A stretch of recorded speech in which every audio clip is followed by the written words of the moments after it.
Hey guys, Miss Nikuzi here. So as you know, we're talking about informative writing and all the different ways that we can write a paper to inform someone about something. And so today we're going to read a book that is an example of informative writing. And this book is Meet My Neighbor, the Dentist. So if we were in person, we would talk about if it's fiction or nonfiction, and I bet a few of you would raise your hand to say that it's nonfiction because it has a picture of a real person on the front. That doesn't always mean nonfiction, but a lot of times it does. So this is Meet My Neighbor the Dentist by Mark Crabtree. Now in this book we have a few things that are a little bit different than a regular book. For example, in a lot of fiction books we don't have page numbers, and in this book there are page numbers. So as we get to some of those things, we'll talk about them, starting with a table of contents. So on this page you can see the picture of the little girl. She's saying meet my neighbor, so it must be her who's telling the story. And then we have the contents, and the contents are what is in the book. And if you look down this page, we have a page number and then what is on that page. So for example, on page 4, it talks about Dr. Meisels and his family. And if we turn and we find page 4 right here, there it is. This is all about the doctor and his family. So this is to help you easily find information that's in the book. And in fact, that's something you can do with your writing too. If you're writing something really long, you could organize your information and put the page number that you can find it on if you're writing something really long. So for example, let's say you know you're reading a book about a dentist and you want to know all about cleaning teeth. You can look down here, page 14, cleaning teeth, and you know that if that's what you want to read about, you can turn to page 14. All right.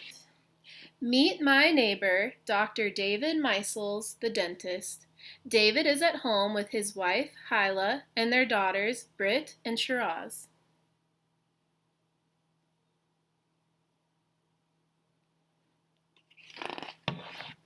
Britt and Shiraz help their parents make strawberry pancakes for breakfast.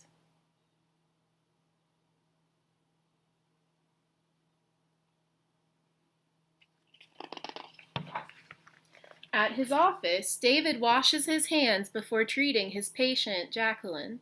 He also puts on gloves. So think about it. This page is no longer about his family. This is about something different. So they've moved on from talking about his family to talking more about him at work. So this is like new information. David and his assistant Chantel are going to clean Jacqueline's teeth and fill a cavity. This is the dental care Jacqueline needs to keep her mouth healthy.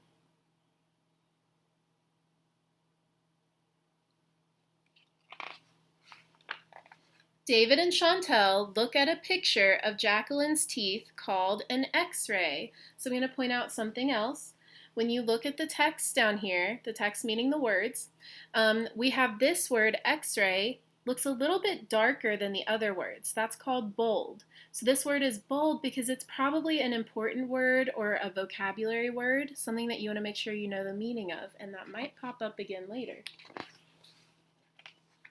David and Chantel are cleaning Jacqueline's teeth.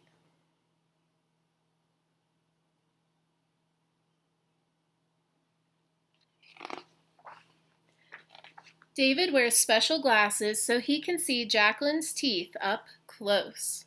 David is finished cleaning Jacqueline's teeth. She rinses her mouth with water.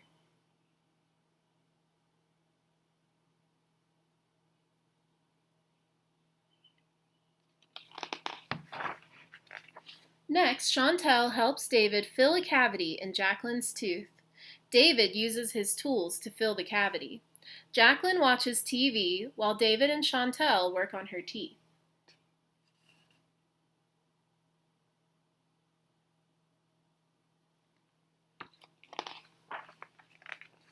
Chantel shows Jacqueline how to clean her teeth using dental floss. There's another bold term.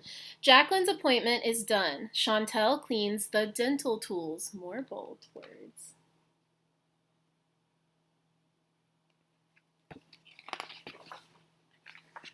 Chantel puts the dental tools away in the cupboard until the next patient arrives. Jacqueline is happy with her clean, healthy teeth. Christina, the receptionist, books Jacqueline's next appointment. David finds out who the next patient he will help is.